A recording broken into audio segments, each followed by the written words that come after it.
Hello বন্ধুরা, কেমন আছো সবাই? আজকে আসলাম নতুন একটি ওয়ারিং নিয়ে আপনাদের সামনে হাজির হলাম। এই ওয়ারিংটা করছি টোটাল 2 দিন লাগছে। 2 দিন একটু কম সময় লাগছে। এটা হচ্ছে সার্কিট ব্রেকার। দেখছেন সার্কিট ব্রেকার নিচ্ছে, জ্বলছে। এখান থেকে আমরা এলভো সিস্টেম করে লাইন এখানে নিয়ে আসছি। এটা হচ্ছে প্রথম রুমে। এটা হচ্ছে ভালভের লাইন, দেখতে পারতেছেন। এটা ফ্যানের রেগুলেটর, ফ্যান লাগানো হয় না এখনো।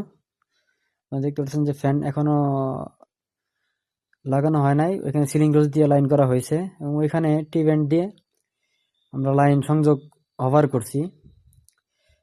এবং এই ধন্যার মধ্যে হচ্ছে ভাল্ব দিয়ে দিছি। দেখছেন যে ভাল্ব কিভাবে জ্বালানো হয় নির্মাণ হয়, আপনাদের দেখিয়েছি ইতিপূর্বে।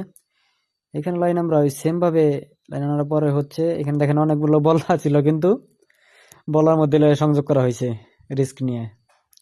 এটা হচ্ছে 2 নম্বর রুমে আসলাম। দেখেন কিভাবে সংযোগ নেওয়া হয়েছে এলবো ব্যবহার করে। এখানে আমরা হচ্ছে 2 নম্বর রুমে বোর্ড বসাইছি, একটি ফ্যান, একটি বাল্ব। এই রুমের হচ্ছে এই বাল্ব। এবং এখন যে বাল্বটা, এটা হচ্ছে বাইরে বাল্ব। দেখতে পাচ্ছেন একটু একটু আলো দেখা যায় চালের মধ্য দিয়ে। বাল্ব লাগানো হয়েছে একদম মিডল পয়েন্টে। এবং এখানে টি ভেন্ট ব্যবহার করে একটা মোটর চালানোর জন্য সংযোগ করে রাখা হয়েছে। সংযোগটা আপনারা দেখতে পারতেছেন। এবং এই কাজটি করার জন্য কিন্তু 2000 টাকা কন্ট্রাক্ট ছিল।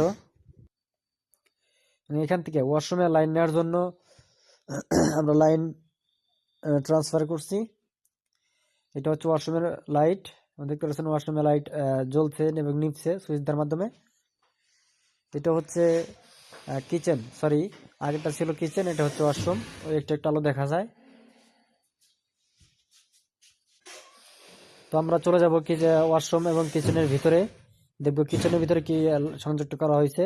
একদম মিডল পয়েন্টে দেওয়া হয়েছে এবং এখানে টি ব্যান্ড ব্যবহার করে খুব সংক্ষেপে সংযোগটা করা হয়েছে।